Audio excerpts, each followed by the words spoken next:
welcome back. Let's continue our heat conduction with our PDEs.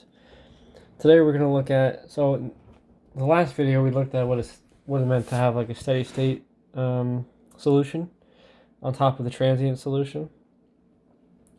In this video we're going to look at a typical case. This is, I guess, a more like realistic kind of case that deals with both the transient and the steady solution. So as you can see here, we have an aluminum rod of length 20 centimeters to be initially at the uniform temperature of 25 Celsius. So it starts out at 25. At time 0, the end, x equals 0, is cooled to 0 degrees, while the end at 20 is heated to 60 degrees. And both are thereafter maintained at those temperatures. So we're starting at 25 degrees Celsius. One end is being cooled to 0, one end is heated, and eventually they're maintained. And then steady state is reached once the ends reach those temperatures. So once it's find the temperature distribution of the rod. So it's going to be changing until the ends are 0 and 60. So let's write down our nodes here. The length is 20. What else do we know? We know what the heat equation is, right?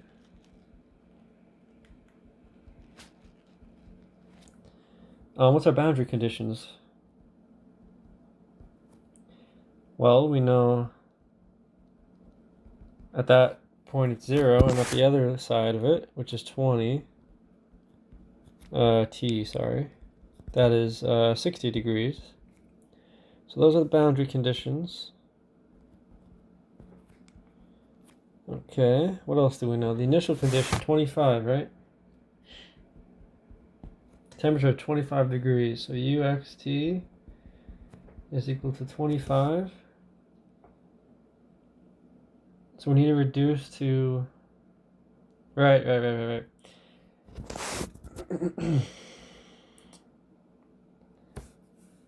So these are the boundary conditions for the system. What we can solve for is a steady state distribution, but we don't know what the transient distribution is. So we're going to have to find the transient distribution boundary conditions. So we're going to have to do that in a little bit. But for now, let's just find the steady state distribution, which is U sub s, okay? So we're going to find U sub s. Because remember, let's write this down first. We know that U is equal to U sub s plus U sub t. Steady state plus transient. So let's find U sub s. So we know the heat equation is this. I'm writing this out for transient, right? We're doing the transient version. We know that V is independent of T, U sub S is independent of T. So then U sub S is equal to V prime, U sub X, S of X, of XX is equal to V double prime, and then V sub X of T is 0. U. We plug that stuff into the heat equation.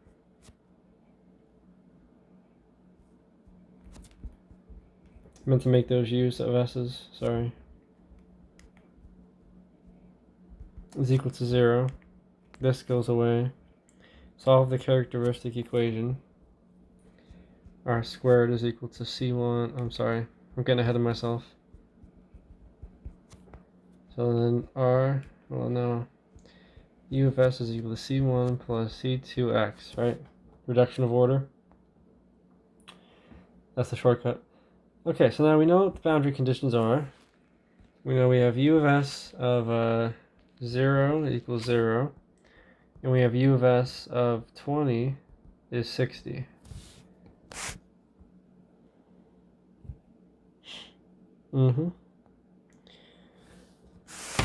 So let's go ahead and look at the first boundary condition.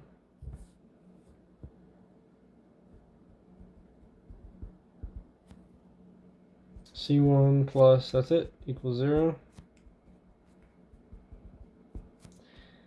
other one,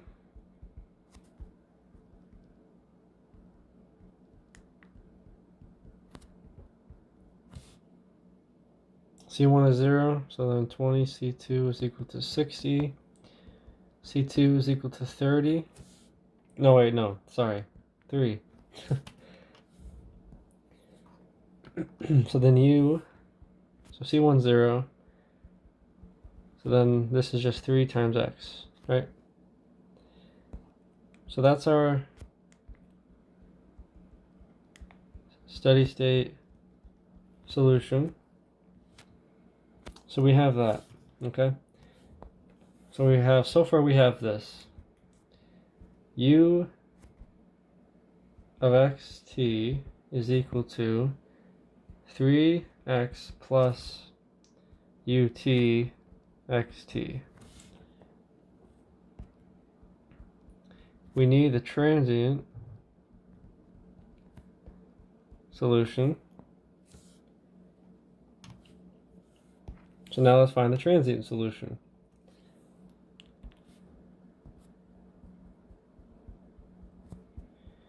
This part is where it gets a little kind of this might get a little bit weird here. So what we're gonna do, pretty much the same thing we started out with for the steady state. We know for this one, well, let's do a little trick here. So we know, remember, u of s of xx was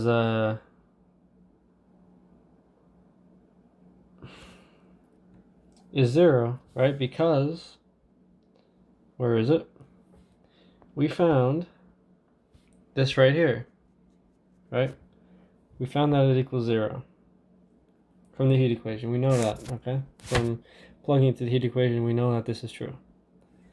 So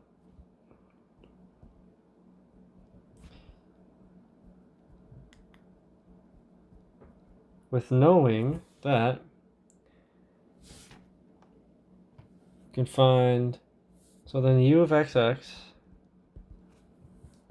is equal to u of s xx plus u of t xx. This we know is 0. So then we know that u of xx is equal to u of t xx. Now let's take the derivative of it with respect to t. U of t is equal to us of t, which we know is also 0. So we're knowing those. And then plus u of t.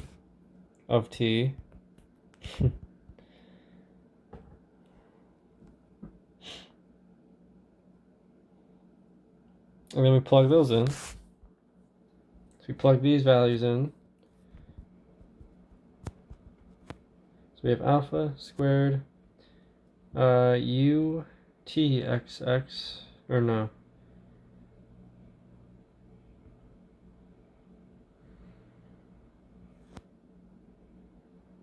Yeah, utxx. And then we're just left with utt. So we know this now.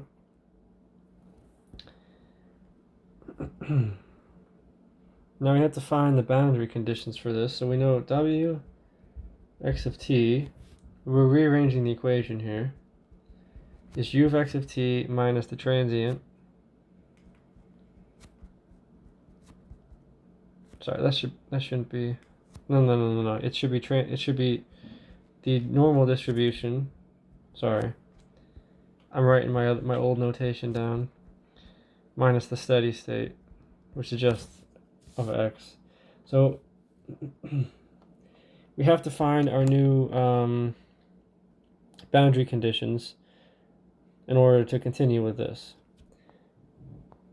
Okay, so we have to find it at the beginning of the rod, and we have to find it at the end of the rod.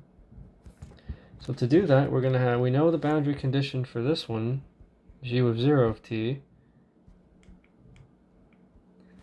minus us of 0 We know both of those, right? That's 0 minus 0. That's 0. So that's our first boundary condition. Second one, we know that this one, I can't remember what that one was. What's U20 of t? 60. And that one was what? 60 as well. So you can see we have our new boundary conditions for the transient solution. Sorry, I'm using W's because I'm used to using W's for these instead of U of t. Okay.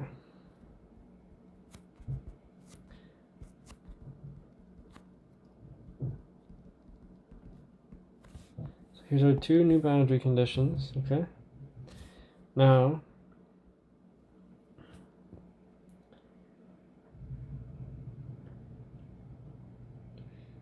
we need the new initial condition for it as well, right?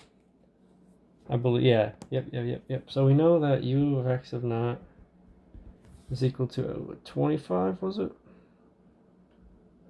Mm-hmm.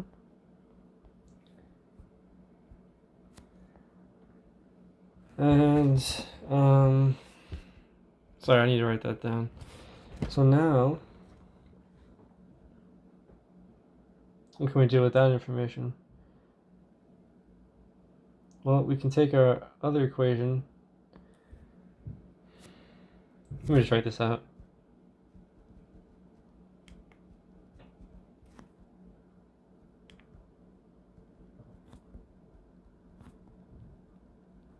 We're going to times 0, so 0, 0. This is going to stay the same. We know v of x, u of s is 3x, I think. Yes. So u of x of 0 is going to be, well, we're solving for u of t. Sorry. So u of t of x 0 is that ux naught, which is f of x, which is 25, minus the u of s, which is 3x. So here's our new initial condition for the transient solution. So in conclusion,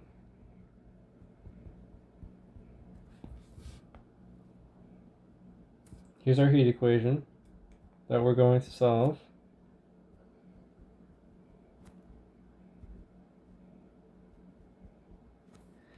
And here's our boundary conditions.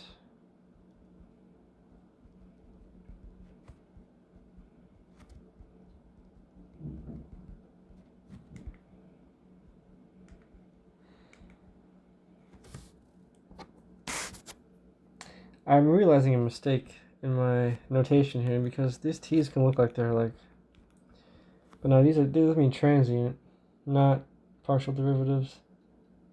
Well, I hope you understand what I mean by that. Those are the boundary conditions. The initial condition is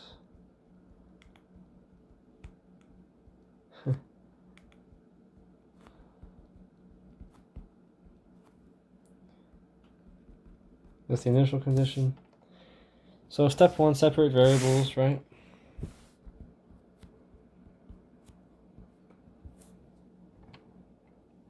Because this is the only way to solve the transient solution. We have to solve it this way. Doing the all the way up to Fourier series. So then we could get u of t of x of t, because it's dependent on two variables, right? The transient solution is dependent on x of t, while the steady state is only dependent on x. That's why for the steady state, we're able to just easily solve the second order and then just plug in the constants. But for u of t, transient solution, we have to actually solve the PDE for that one. And then just add them together at the end. So we already know how to separate the variables for the heat equation. We've done this a few times before. You know what? I'll do it again really quick. Yeah, let's do it all again. Why not? So we have u of t, x of t. We define this, x of x, t of t. So alpha squared is x double prime, which is equal to t times x double prime, t prime.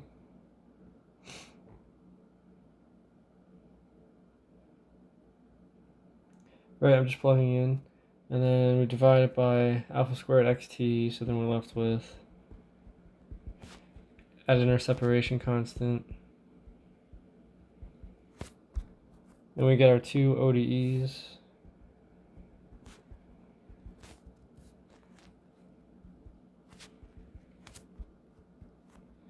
Alpha squared lambda t equals 0. So there's the two ODEs from separation of variables. Step 2, boundary value problem.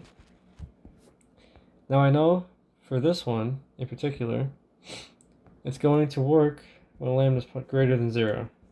So this is the only case I'm going to do for this one, okay? I know the other two aren't going to work, just from experience. If you want to see me do this all out, you go back to my 0 degree ends video. I know this is the correct case, so when lambda is greater than 0, it's equal to mu squared. Oh wait, no, sorry, it's less than 0. I'm sorry. So if we plug that in, we end up with x double prime minus, or no, plus mu squared t. That's not a t. Shouldn't that be an x? Yeah. Yeah, what am I doing? Okay. What's the heat equation again? Oh no, what's the equation? Times x. Solve the characteristic. It's negative, so it's going to be complex. 0 plus minus mu I. That's C1 e to the mu t plus C2 by t. That should be of t. That should be of x, right? Little x. This is big X. That's little x. Plus C2 e to the negative mu little x. First boundary condition. Let's rewrite the boundary conditions here. We have x of 0 is 0. And we have x of 20 is 0. If you're confused on how I rewrote those, remember, go back to my other video. So x of 0 is equal to 0, which is equal to C1 plus C2. C1 equals negative C2.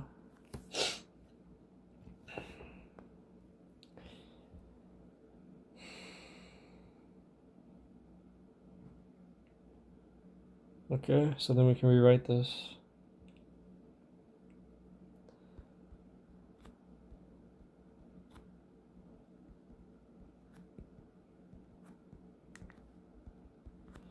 Next boundary condition, x of 20 is equal to 0, which is equal to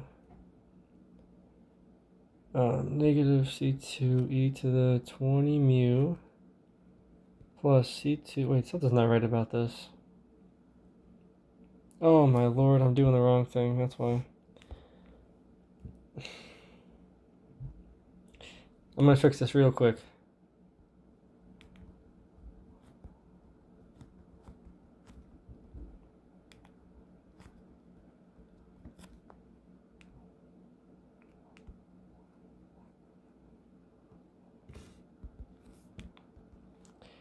Cosine of 0 is 1. C1 is 0. So x is equal to C2. Yeah, that makes more sense. That makes a lot more sense.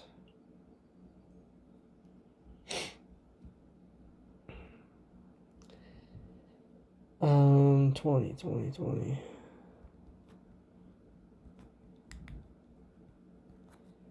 We need this is clearly non-trivial, so Then what makes 20 mu equals 0?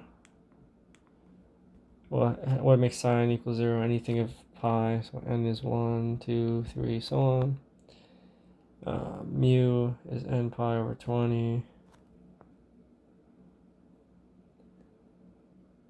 So then, given that, our eigenvalue is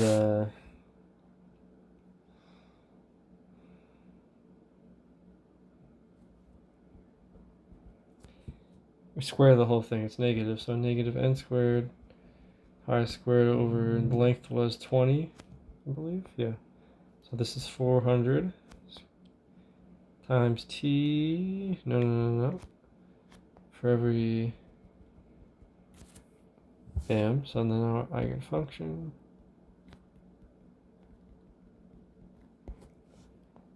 we have,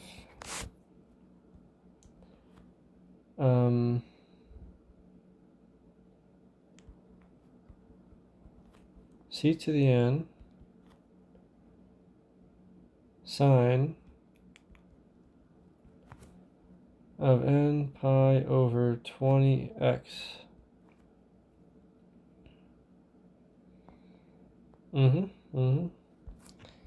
Okay.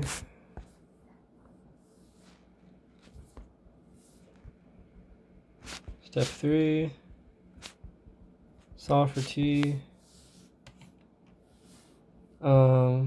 What do we know? We know t prime equals alpha squared lambda t, right? Yep, I just moved that over. So now we plug in lambda n.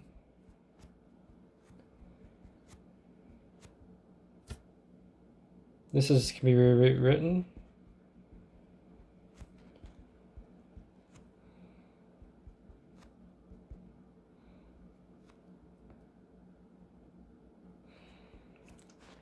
Integrate.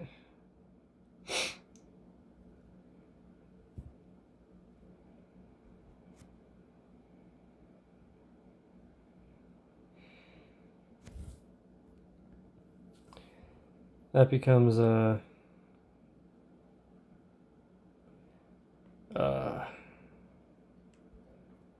d tn over t, which is equal to,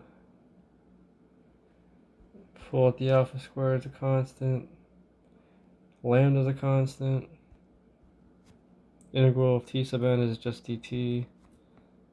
Move that capital T over. Take the natural log of both sides.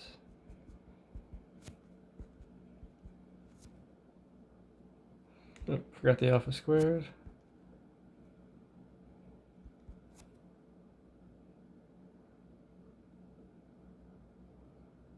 And then we're going to e both sides, exponentiate, whatever.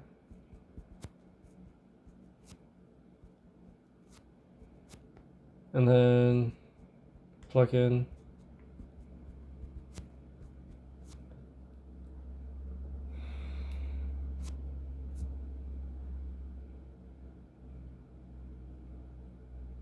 Oh, wait. Oh, sorry. I moved. That should be the correct. Sorry about that.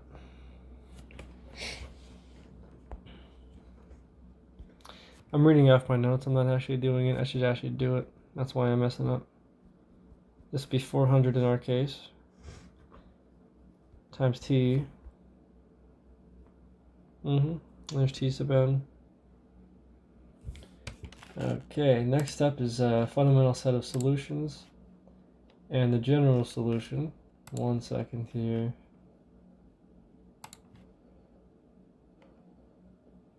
Yeah.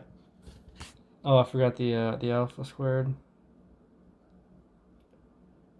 I thought something wasn't right there.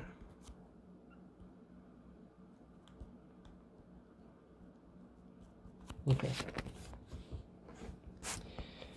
Step 4, fundamental set of solutions and general solution. Oops. Okay, so we know that u of t, the transient, has to be x of n of t, t sub n of t. So then u of t of x of t is c sub n e n squared pi squared t 400 times sine. It was what, n pi over 20, I think? Yes. And then the general solution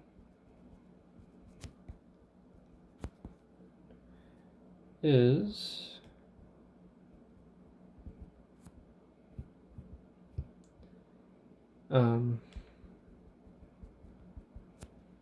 sum n equals 1 to infinity.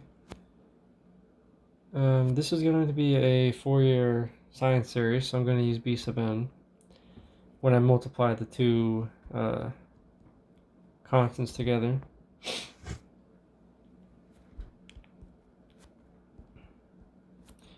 And I'm just rewriting what I have up there.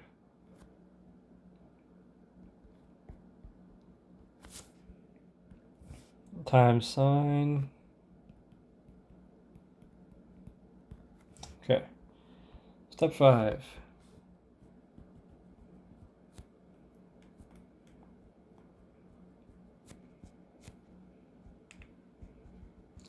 Initial condition.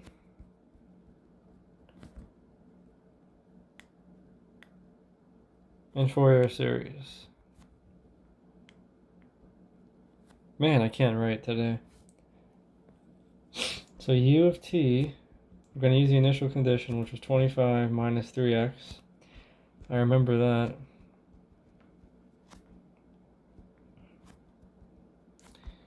I already know this integration is not going to be the most fun. So we have a Fourier sine series. We're going to expand it. We're going to do a half-range expansion because we know it has to be odd. So we know the function has to be odd. We know x only goes from 0 to 20, so we have to expand it into the negative range, and then multiply the whole. And we can multiply the whole thing by 2 when we solve for b sub n here. So I'm going to go from. So I'm just multiplying the whole thing by 2 divided by the length over from 0 to 20. And then I'm going to divide this up, so we have 25 sine n pi over 20x plus 2 over 20. Actually, I'm going to do this. That's just 1/10, but I'll rewrite that after. 0 to 20 times, it's negative though, 3x sine n pi over 20x. Okay. Yeah, that integration is going to suck with this one. Integration by parts. It's not too bad. It's not too bad. So this leaves us with 1/10 times 25 times negative 20 over n pi times cosine n pi over 20 t from 0 to 20. And then we have minus. I'm going to pull out the 3. X sine n pi over 20x. U is x, du is dx, dv is sine n pi over 20x. V is negative 20 over n pi cosine n pi over 20x. I'm just doing this really quickly in my head. I'm not even looking at my notes. It seems like I'm on track though. So 1/10 times, I'm just gonna go ahead and evaluate that. That 20 is just gonna cancel on the inside here. And then we have just minus, well, it's minus minus, so it's plus 20 over n pi minus, am I gonna have enough space for this? Make squiggly brackets here. minus 3 times uv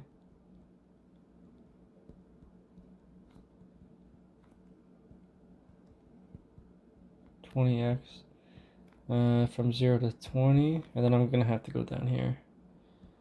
It's u, that's v du, so integral v du minus 20 over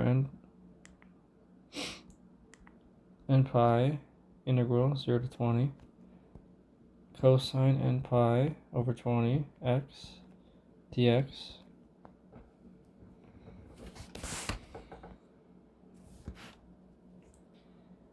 Let's keep going. Oh, wait a minute. We don't have to evaluate this one, right? Because we know that sine of n pi is 0. Because we know that this is going to result in that. Because when we take the derivative, we look at the sine of n pi over 20 times 20 is sine of n pi, which is 0. Sine of 0 itself is 0, so both those limits evaluate to 0. So, yeah. We're left with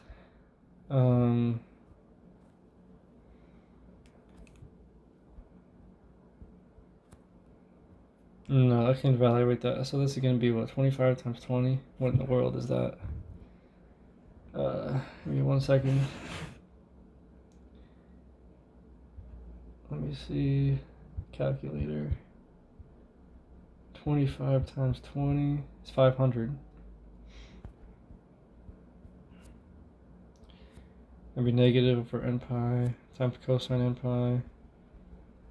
We could simplify that too. This goes minus 3 times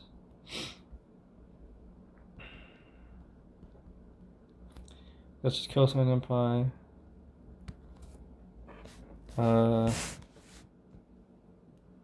Plug into 0, that's minus, what's 3 times 20? Let me see, 3 times 20. Oh, I knew what that was. Oh my lord, I'm getting tired. It's 60, obviously, so then minus 60. That'll be plus, right?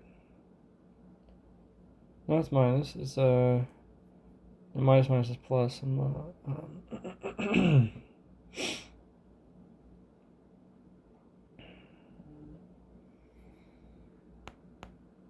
Oh no, that limit just goes to 0 because I forgot there's an x up there. Yeah, so never mind. That's it right there.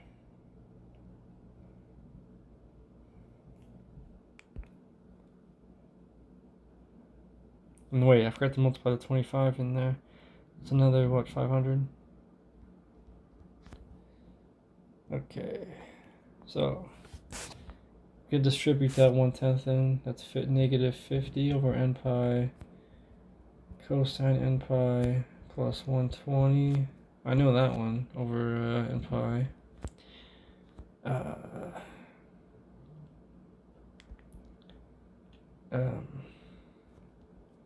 Wasn't I supposed to plug in for that x? 20 times 20, 400. 20 times 20. 400, yeah. And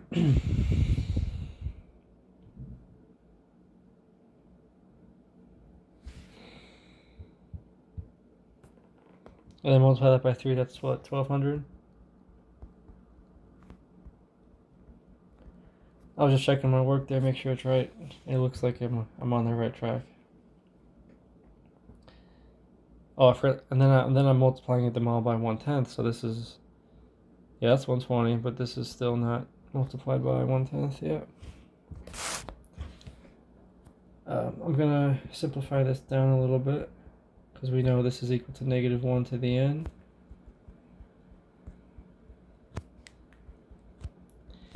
Plus 1/10. Well, hold on. That's just what, 120.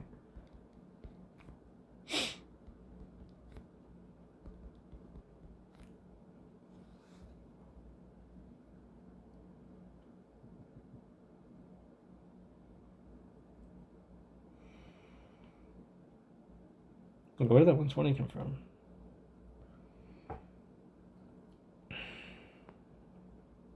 Oh, whoops, that's supposed to be 500. I was looking at the wrong one. I mean 50. I was like, what? Okay, so we got these two ones that are negative 1 to the n there. So how can we simplify those two together? So that's 120 minus 50. That's 70. So, yes, that's 70. That's 70 times negative 1 to the n plus 50 all over n pi is b sub n. Let me see. Yes, that's correct. Very nice. Now we can write out our transient solution, and then we can add them together for the normal distribution, I guess I'll call it, the full temperature distribution. Just gonna rewrite this out. Now there is some things you can take out of here, but I'm just not gonna bother with it right now.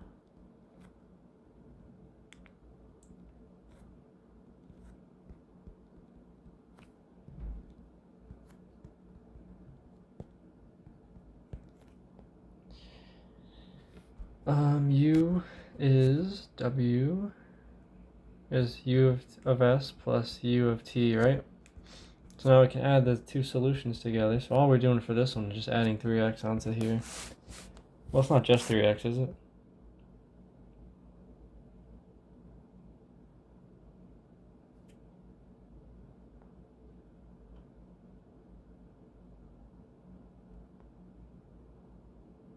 Oh, it is. Okay.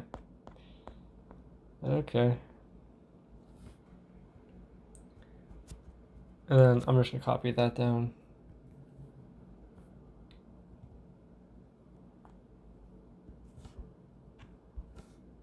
Bam. There's the full answer. That's our U of x of t, not U of t. Okay. Now, part B, I forgot to include it here. Yeah, I forgot to include it. But it says part B for this problem.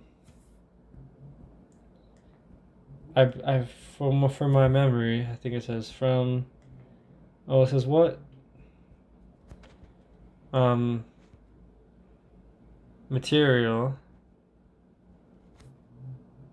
Or wait, does it give you the material? Did it tell us what it was?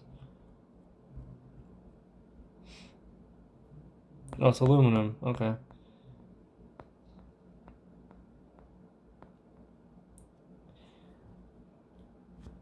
Yeah, so, okay, well, we're not done yet because they tell us that it's aluminum. So, but hold on.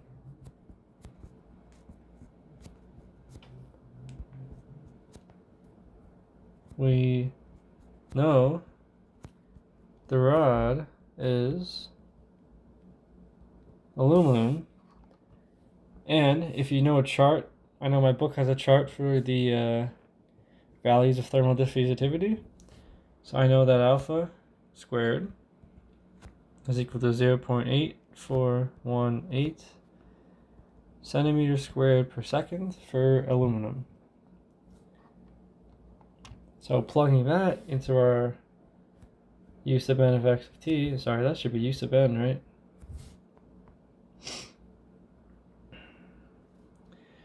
We have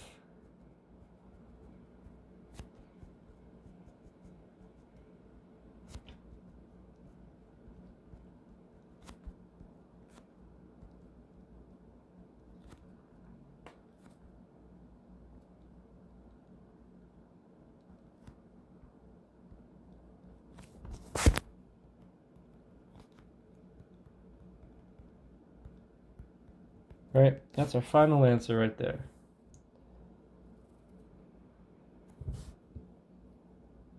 Bam. Okay, so I have one more example after this. it's going to be an example where we have it's going to be an interesting example. We're basically going to have to split the rod in half, and then because it's going from 0 to 100, but we're going to have to split it in half because it's going to have two different steady state values for the first half of the rod and the second half of the rod. You'll see what I mean when we get to it, but yeah, check out that next example if you want to see another one. But then after that, we're looking at insulated bars after this. So I'll see you for that.